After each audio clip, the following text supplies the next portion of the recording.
Wednesday, January 4. Responsibilities of God's family members. We all enjoy the spiritual and temporal blessings and gifts that God gives us. How comforting to know, too, that we are part of the family. Read Deuteronomy 6:5 and Matthew 22:37. What does this mean, and how do we do it? How would you love God with all your heart, with all your soul, and with all your mind? Interestingly enough, the Bible gives us the answer, and it's not what most people expect. Read Deuteronomy 10, verses 12 and 13, and 1 John 5:3. Biblically speaking, what is our proper response in our love relationship with our Father in heaven? Keeping the law? Obeying the commandments? For many Christians, unfortunately, the idea of obeying the law, especially the fourth commandment, is legalism. And they claim that we are called simply to love God and to love our neighbor as ourselves. However, God is clear.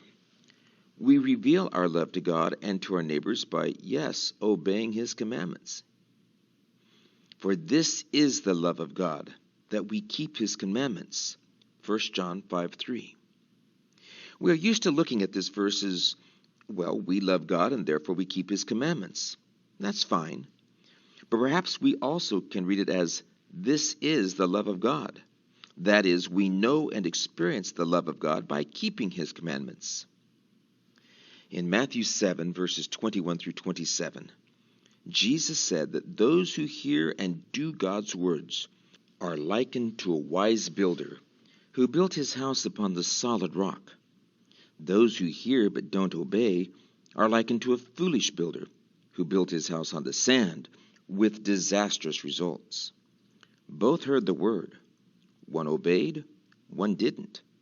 The results made the difference between life and death. Think about the link between loving God and obeying His law. Why would love for God be expressed that way?